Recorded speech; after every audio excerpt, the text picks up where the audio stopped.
Di tengah sejarah panjang agama Samawi, terdapat sebuah nama yang jarang dibahas, namun penuh kontroversi.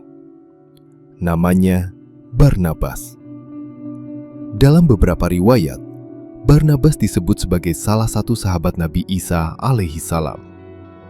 Ia termasuk orang yang hidup di masa dakwah beliau, menyaksikan langsung ajaran tauhid yang disampaikan kepada Bani Israel.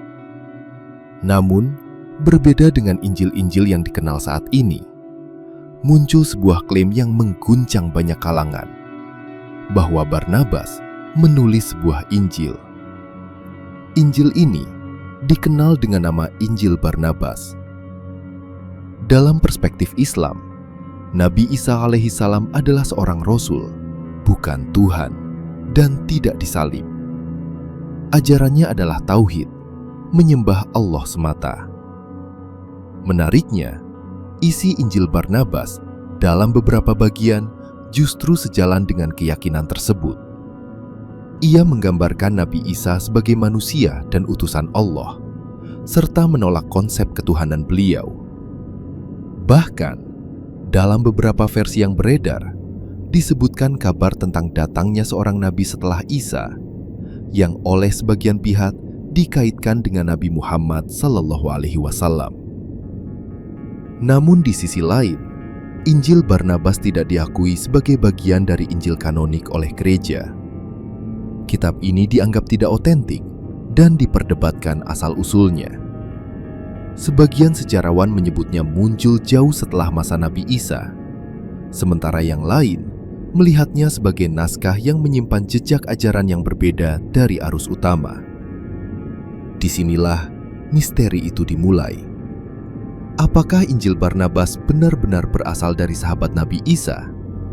Ataukah ia hanyalah tulisan yang muncul kemudian membawa narasi yang berbeda? Yang jelas, keberadaannya membuka satu pertanyaan besar dalam sejarah agama, tentang bagaimana ajaran seorang nabi bisa memiliki begitu banyak versi dalam perjalanan waktu. Dan di balik semua itu, tersimpan satu hal yang tak terbantahkan, bahwa kebenaran selalu menjadi sesuatu yang diperjuangkan dan diperdebatkan sepanjang sejarah manusia. Dalam lembaran yang tersembunyi dari arus utama sejarah, Injil Barnabas menghadirkan sebuah pesan yang berbeda. Pesan yang menegaskan tentang keesaan Tuhan, tauhid yang murni. Dalam isi yang dinisbatkan kepadanya, tidak ada ruang bagi penyekutuan, tidak ada konsep Tuhan yang terbagi, hanya satu, Allah yang Maha Esa.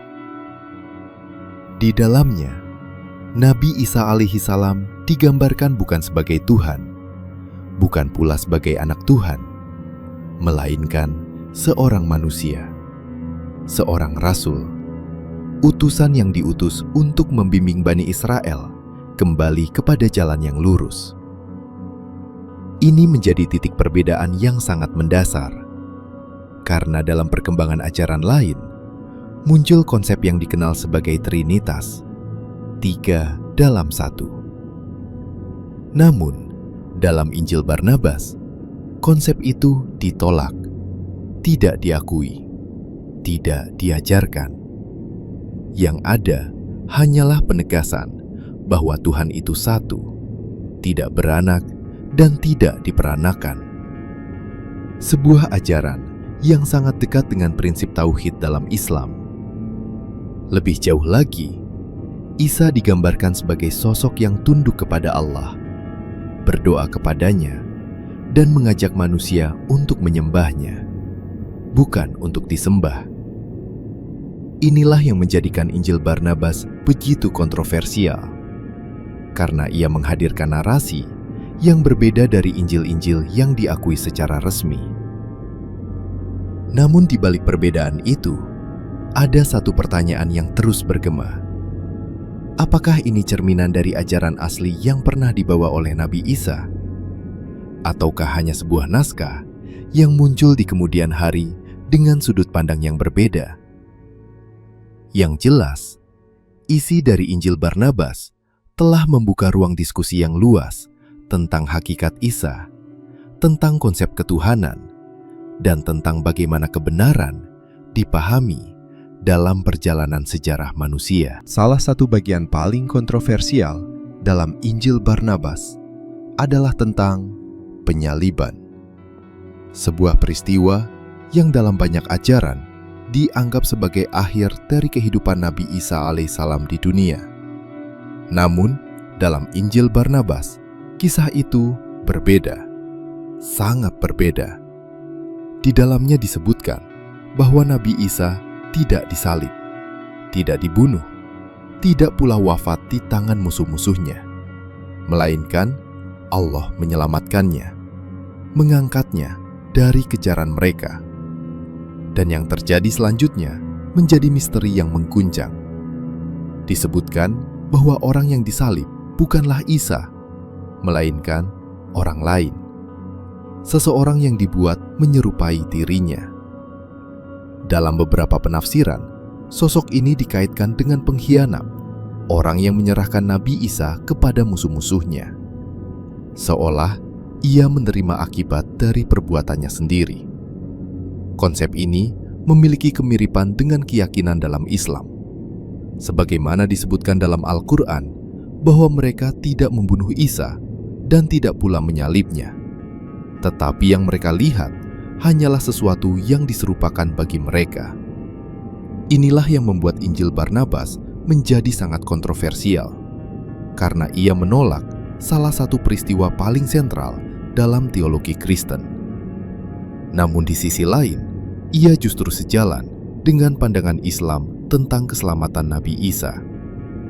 Disinilah perbedaan besar itu terlihat antara dua narasi yang masing-masing memiliki pengaruh besar dalam sejarah manusia. Pertanyaannya kini, manakah yang mendekati kebenaran? Apakah penyaliban itu benar terjadi sebagaimana diyakini banyak orang? Ataukah ada peristiwa lain yang tersembunyi di balik sejarah?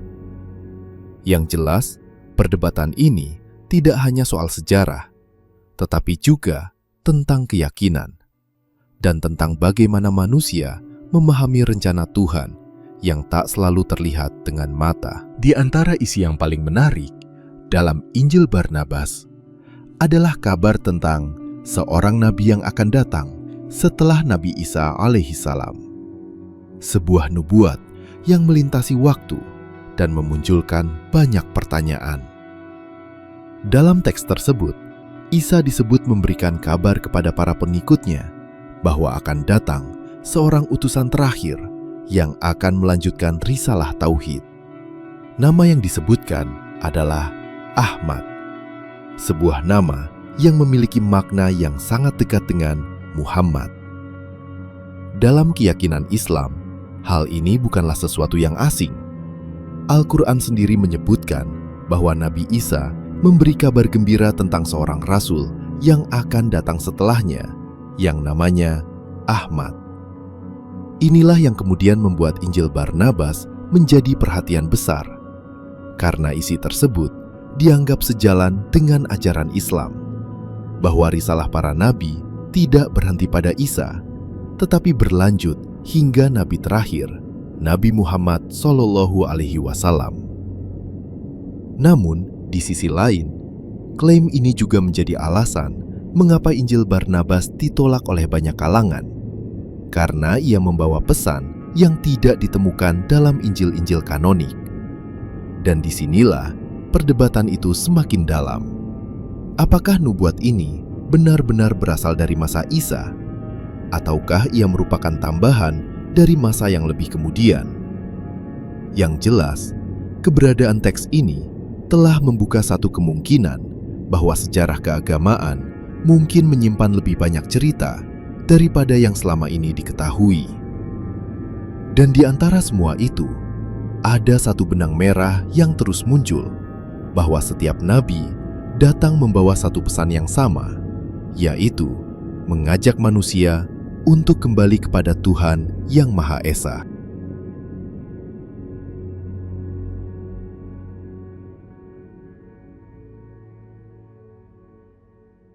Dalam lembaran sejarah yang jarang dibahas, terdapat sebuah nama yang menjadi perdebatan besar sepanjang zaman.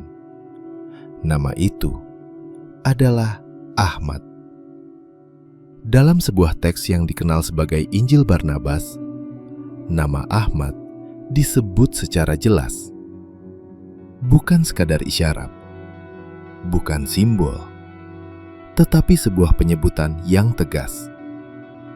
Hal ini menjadi sesuatu yang berbeda, bahkan bertolak belakang dengan Injil-Injil lain yang tidak mencantumkan nama tersebut secara eksplisit.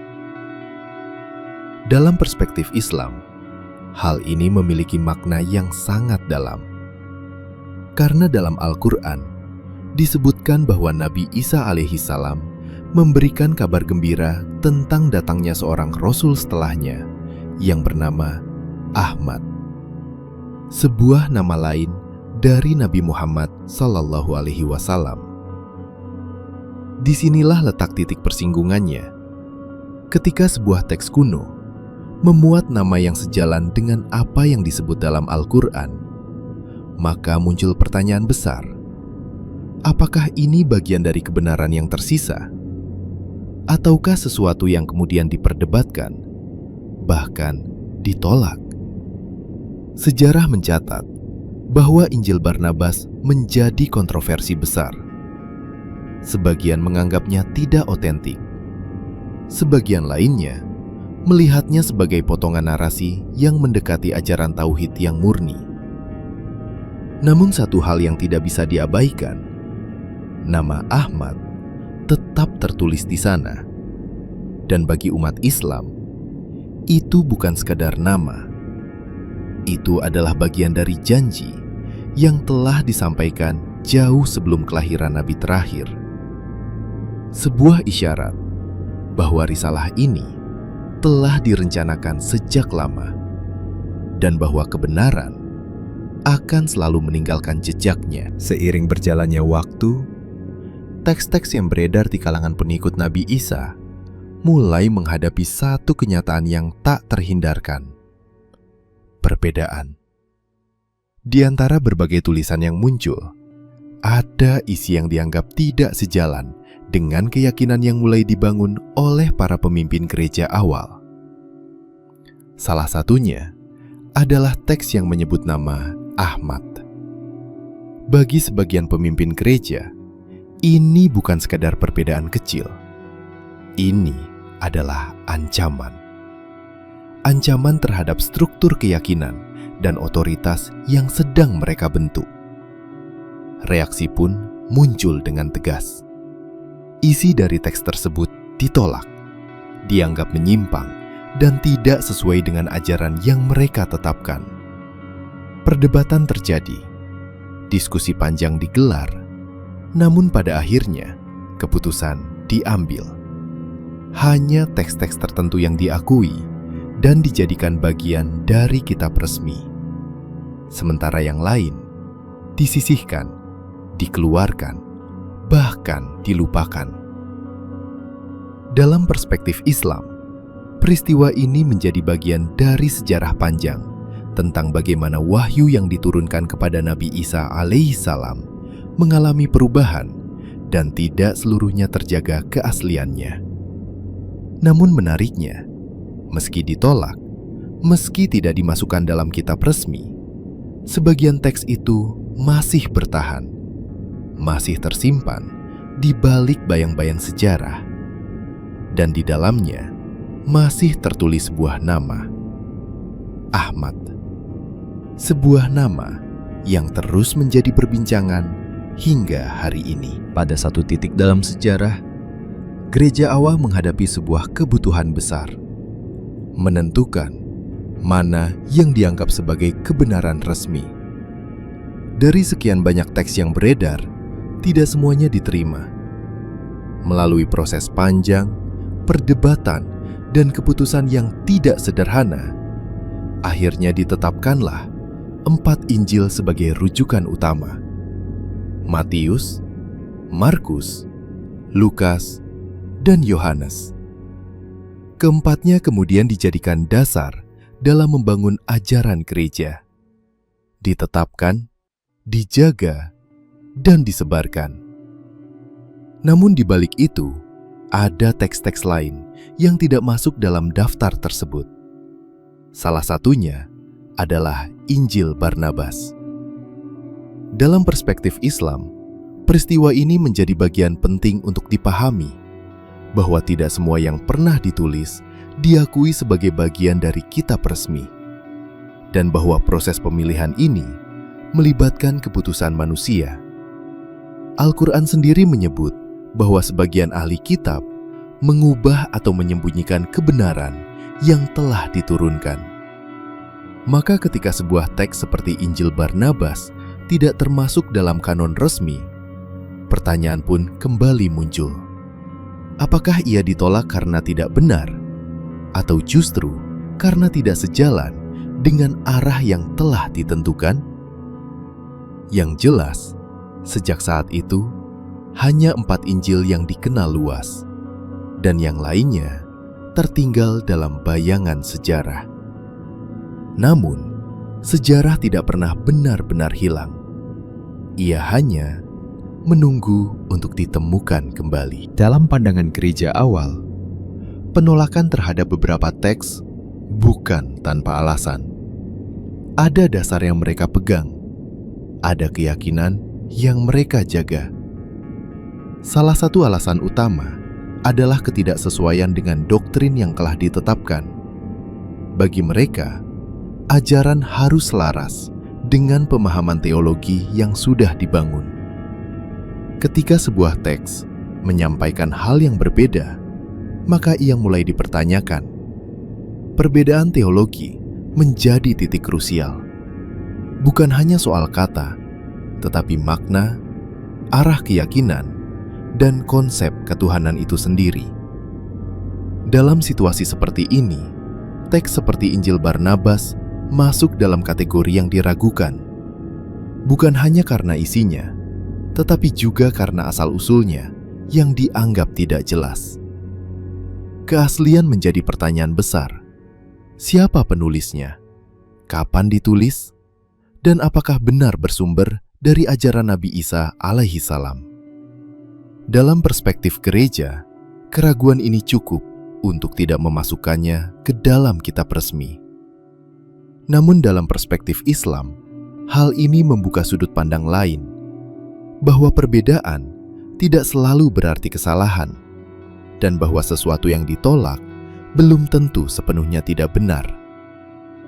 Al-Quran mengingatkan bahwa kebenaran bisa saja tertutup oleh keputusan manusia, dan bahwa tidak semua yang tersisa adalah keseluruhan dari wahyu yang asli. Disinilah sejarah menjadi ruang pertanyaan, dan setiap penolakan menyisakan jejak untuk dipahami kembali.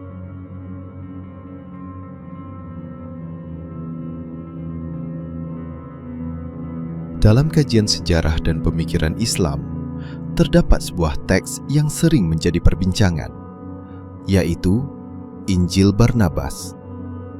Sebagian kalangan Muslim memandang bahwa Injil ini memiliki kedekatan dengan ajaran tauhid, yaitu keyakinan bahwa Tuhan itu satu, tidak beranak dan tidak diperanakan. Berbeda dengan banyak versi Injil lainnya yang berkembang dalam tradisi Kristen, Injil Barnabas menampilkan gambaran yang lebih selaras dengan konsep ketuhanan dalam Islam, di mana Nabi Isa alaihi salam digambarkan sebagai seorang utusan, bukan sebagai Tuhan. Hal inilah yang membuat sebagian umat Islam melihat adanya kesesuaian antara isi Injil Barnabas dengan Al-Quran, terutama dalam penolakan terhadap konsep Trinitas dan penegasan keesaan Allah. Namun yang paling menarik perhatian adalah adanya bagian yang dianggap sebagai kabar tentang datangnya seorang nabi setelah Isa, yang disebut dengan nama Ahmad. Dalam perspektif Islam, nama Ahmad merupakan salah satu nama dari Nabi Muhammad SAW, sebagaimana disebutkan dalam Al-Quran. Hal ini kemudian menjadi titik penting yang sering dijadikan bahan diskusi. Apakah Injil Barnabas benar-benar menyimpan jejak ajaran tauhid yang lebih murni? ataukah ia merupakan teks yang muncul di kemudian hari? Para ulama sendiri memiliki pandangan yang beragam. Sebagian menerima sebagai bahan kajian, sementara yang lain tetap berhati-hati dan tidak menjadikannya sebagai sumber utama ajaran. Karena dalam Islam, satu-satunya kitab yang dijaga keasliannya adalah Al-Quran. Meski demikian, perbincangan tentang Injil Barnabas tetap menjadi bagian menarik dalam dialog antara sejarah, agama, dan pencarian kebenaran. Dan pada akhirnya, Islam mengajarkan bahwa kebenaran sejati hanya datang dari wahyu yang terjaga, yaitu Al-Quran, sebagai penutup seluruh risalah para nabi. Namun, tidak semua pihak menerima Injil Barnabas sebagai teks yang berasal dari masa awal ajaran Nabi Isa. Dalam dunia akademik, khususnya di kalangan ilmuwan barat, muncul berbagai keraguan serius terhadap keaslian kitab ini. Banyak peneliti menilai bahwa Injil Barnabas tidak memiliki jejak historis yang kuat pada abad pertama, yaitu masa hidup Nabi Isa alaihissalam. Sebaliknya, sejumlah analisis menunjukkan bahwa teks ini kemungkinan besar muncul jauh setelahnya, yaitu pada masa abad pertengahan. Hal ini didasarkan pada berbagai faktor, mulai dari gaya bahasa, istilah yang digunakan, hingga konteks budaya yang dianggap tidak sesuai dengan Palestina pada abad pertama. Beberapa bagian dalam teks bahkan dinilai mencerminkan pengaruh pemikiran Eropa abad pertengahan, bukan lingkungan Timur Tengah pada masa Nabi Isa. Karena itu, sebagian ilmuwan berpendapat bahwa Injil Barnabas bukanlah Injil asli yang ditulis oleh murid Nabi Isa, melainkan sebuah karya yang muncul di kemudian hari. Pendapat ini tentu memicu perdebatan panjang, baik di kalangan akademisi maupun dalam diskusi antar agama. Di satu sisi, ada yang melihatnya sebagai teks penting yang mendekati ajaran tauhid. Namun di sisi lain, ada pula yang menilai bahwa keasliannya tidak dapat dipertanggungjawabkan secara ilmiah. Perdebatan ini pun masih berlangsung hingga hari ini, tanpa kesimpulan yang benar-benar disepakati oleh semua pihak. Dalam Islam sendiri, sikap yang diambil adalah berhati-hati, karena kebenaran mutlak hanya bersumber dari wahyu yang terjaga, yaitu Al-Quran. Sementara teks-teks lain tetap bisa dikaji, namun tidak dijadikan landasan utama dalam akidah. Dan dari sinilah kita belajar bahwa sejarah tidak selalu hitam dan putih, melainkan penuh dengan lapisan, interpretasi, dan pencarian kebenaran yang panjang. Perdebatan tentang Injil Barnabas tidak berhenti pada kajian sejarah saja, namun berkembang menjadi kontroversi panjang yang melibatkan perbedaan keyakinan antara umat Islam dan kalangan Kristen. Bagi sebagian umat Islam, Injil Barnabas dianggap memiliki unsur yang lebih dekat dengan ajaran tauhid, dan karena itu sering dijadikan bahan dalam dialog atau diskusi keagamaan. Sementara di sisi lain, banyak kalangan Kristen menolak keabsahan kitab ini dan tidak mengakuinya sebagai bagian dari Injil yang sah secara teologis. Perbedaan pandangan ini kemudian melahirkan perdebatan yang tidak sederhana. Bukan hanya soal teks, tetapi juga menyangkut akidah, sejarah, dan otoritas keagamaan. Diskusi demi diskusi pun terus berlangsung, mulai dari forum ilmiah, perdebatan terbuka, hingga kajian lintas agama. Semua mencoba mencari jawaban, namun seringkali berujung pada perbedaan yang tetap bertahan. Karena pada dasarnya, masing-masing pihak memiliki landasan keyakinan yang berbeda, yang tidak mudah disatukan hanya dengan argumen historis atau akademik. Hingga hari ini, belum ada kesepakatan yang benar-benar diterima oleh semua pihak tentang posisi Injil Barnabas dalam sejarah maupun dalam ajaran agama. Dan dari sinilah kita melihat bahwa perdebatan teologis bukan hanya soal benar atau salah, tetapi juga tentang bagaimana manusia memahami, menjaga, dan meyakini kebenaran itu sendiri. Dalam Islam, perbedaan seperti ini dihadapi dengan prinsip kehati-hatian, sambil tetap berpegang pada Al-Quran sebagai sumber utama yang diyakini terjaga keasliannya. Dan pada akhirnya, kontroversi ini bukan sekedar konflik pemikiran, tetapi juga cerminan dari perjalanan panjang manusia dalam mencari kebenaran yang hakiki. Dalam pandangan Islam, kitab Injil yang asli adalah wahyu yang diturunkan kepada Nabi Isa alaihissalam sebagai petunjuk bagi umatnya pada masa itu. Namun, seiring berjalannya waktu, ajaran tersebut diyakini mengalami perubahan, baik dalam penulisan, penyampaian, maupun pemahaman manusia terhadapnya. Karena itu, umat Islam tidak menjadikan Injil yang ada saat ini sebagai rujukan utama dalam akidah, melainkan sebagai bagian dari sejarah yang perlu dikaji dengan hati-hati. Di tengah berbagai versi dan perdebatan, Injil Barnabas sering dianggap oleh sebagian kalangan Muslim sebagai salah satu teks yang masih menyimpan jejak ajaran tauhid, meskipun tidak sepenuhnya dapat dipastikan keasliannya. Beberapa bagian di dalamnya dipandang memiliki kesesuaian dengan ajaran Islam, terutama dalam menegaskan bahwa Tuhan itu satu, dan bahwa Nabi Isa bukanlah Tuhan, melainkan utusan Allah. Yang paling menarik adalah adanya kabar tentang akan datangnya seorang nabi setelah Isa, yang disebut dengan nama Ahmad. Dalam Islam, nama Ahmad adalah salah satu nama dari Nabi Muhammad SAW yang diutus sebagai penutup para nabi untuk seluruh umat manusia. Dari sudut pandang ini, sebagian umat Islam melihat Injil Barnabas sebagai salah satu potongan kecil dalam puzzle besar sejarah wahyu yang seakan mengarah pada datangnya risalah terakhir. Namun tetap, Islam mengajarkan sikap yang jelas dan tegas bahwa satu-satunya kitab yang dijaga keasliannya adalah Al-Quran sebagai penutup dan penyempurna dari seluruh ajaran para nabi sebelumnya. Dan pada akhirnya, perjalanan ini bukan hanya tentang sebuah kitab, tetapi tentang bagaimana manusia mencari, memahami, dan menemukan kebenaran sejati yang datang dari Allah Subhanahu wa Ta'ala.